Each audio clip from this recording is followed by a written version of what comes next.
അന്ന് സന്ധ്യയായപ്പോൾ നാം അക്കരയ്ക്ക് പോക എന്ന് യേശു അവരോട് പറഞ്ഞു. യേശു കർത്താവ് തൻ്റെ ശിഷ്യരെ അക്കരയ്ക്ക് പോകാൻ വിളിക്കുകയാണ്.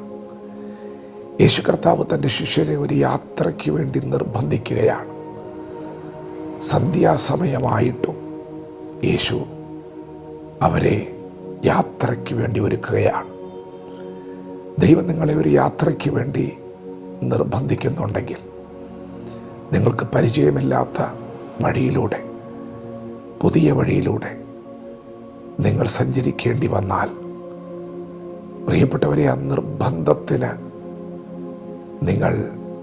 നിങ്ങളെ വിധേയപ്പെടുത്തണം. യേശു കർത്താവാണ് നിങ്ങളെ വിളിക്കുന്നതെങ്കിൽ നിങ്ങൾ മുൻപോട്ട് പോകണം. പരിചയമില്ലാത്ത വഴിയായിരിക്കാം, നിങ്ങൾ ഇതുവരെ സഞ്ചരിക്കാത്ത, നിശ്ചയമില്ലാത്ത യാത്രയായിരിക്കാം. എങ്കിലും യേശു നിങ്ങളെ വിളിച്ചാൽ, പരിശുദ്ധാത്മാവ് നിങ്ങളോട് പറഞ്ഞാൽ, നിങ്ങൾ ആ വഴിയിലൂടെ സഞ്ചരിക്കണം.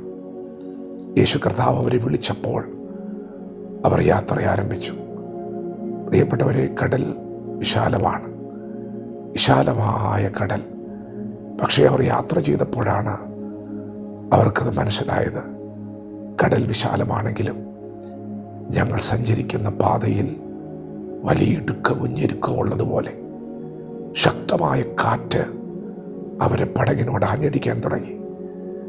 ശക്തമായ തിരകൾ അവരുടെ പടകിന് നേരെ ഉയരാൻ തുടങ്ങി. വെള്ളം പടകിൽ കയറാൻ തുടങ്ങി. പ്രിയപ്പെട്ടവരെ, യേശു കർത്താവ് വിളിച്ചിറക്കിയ യാത്രയാണ്. പരിചയമില്ലാത്ത വഴിയാണ്, ആഴക്കടലാണ്. എന്ത് ചെയ്യണമെന്നറിയാതെ അവർ ഭാരപ്പെടുമ്പോൾ, അവർ ഗുരുവിനെ ഉണർത്തുമ്പോൾ, യേശു കർത്താവ് എഴുന്നേറ്റ് ആ കാറ്റിനെ ശാസിക്കുകയാണ്, കടലിനോട് അടങ്ങുവാൻ കൽപ്പിക്കുകയാണ്. പ്രിയപ്പെട്ടവരെ, അവിടെ വലിയ ശാന്തതയുണ്ടായി. ദൈവം നിങ്ങളെ നിർബന്ധിച്ചിറക്കുന്ന വഴിയിൽ ചില പ്രതിസന്ധികൾ വന്നാൽ നിങ്ങൾ ഭാരപ്പെടണ്ട.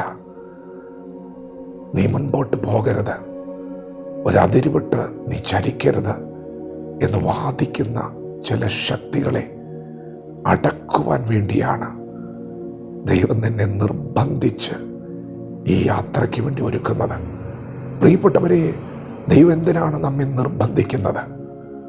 നീ ലോകത്തിൻ്റെ വെളിച്ചമാകേണ്ടവനാണ്. ഒരു പരിധി വിട്ട് നീ മുൻപോട്ട് പോകരുത് എന്ന് പറഞ്ഞ് നിനക്ക് അതിരുവച്ചിരിക്കുന്ന ചില ശക്തികളെ പിടിച്ചു കെട്ടുവാൻ, ചില കാറ്റിനെ ശാസിക്കുവാനാണ് ദൈവം നമ്മെ ചില യാത്രകൾക്ക് വേണ്ടി നിർബന്ധിക്കുന്നത്. അതെ, യേശു കാറ്റിനെ ശാസിച്ചു, കടലിനോട് അടങ്ങുവാൻ പറഞ്ഞു. വലിയ ശാന്തതയുണ്ടായി. പരിചയമില്ലാത്ത വഴിയിൽ, ആഴക്കടലിൽ നിങ്ങൾക്കൊരു പ്രതികൂലം വന്നാൽ നിങ്ങൾ ഭാരപ്പെടേണ്ട. ദൈവമാണ് നിങ്ങളെ വിളിച്ചിറക്കിയതെങ്കിൽ, നിർബന്ധത്താൽ നിങ്ങൾ ഇറങ്ങിയതാണെങ്കിൽ വിളിച്ചവന് ഉത്തരവാദിത്വമുണ്ട്. നിന്റെ ആയുസ്സിനെതിരെ, നിന്റെ ഭാവിക്കെതിരെയൊക്കെയുള്ള വെല്ലുവിളികളെ ദൈവം ശാസിക്കുന്ന ഒരു പകലാണെന്ന് അറിഞ്ഞുകൊള്ളുക. പ്രിയപ്പെട്ടവരെ, നിങ്ങൾക്കെതിരെ വെല്ലുവിളിച്ചു നിൽക്കുന്ന ശക്തികളെ ദൈവം ശാസിക്കും. നിങ്ങളുടെ അതിരുകളെ ദൈവം വിശാലമാക്കുകയാണ്. വീണ്ടും അവർ മുൻപോട്ട് പോയപ്പോൾ കണ്ടത് ഒരു പട്ടണത്തിൻ്റെ വാതിൽ തുറക്കുകയാണ്. ഇതരദേശത്തിലേക്ക് അവർ കടക്കുകയാണ്.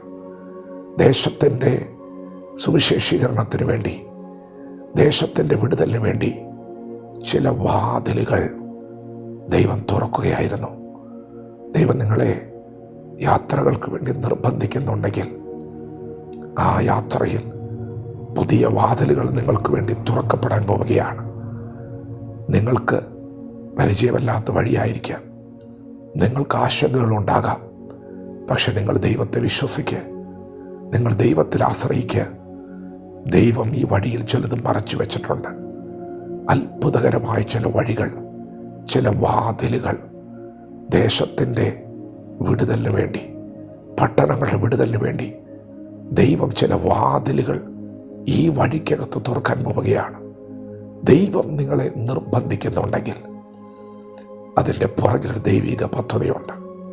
വിശ്വസിക്കുക, ദൈവത്തെ പൂർണ്ണ ഹൃദയത്തോടെ ആശ്രയിക്കുക. മുൻപോട്ട് തന്നെ പോകുക. വചനത്തോട് പ്രതികരിക്കാം.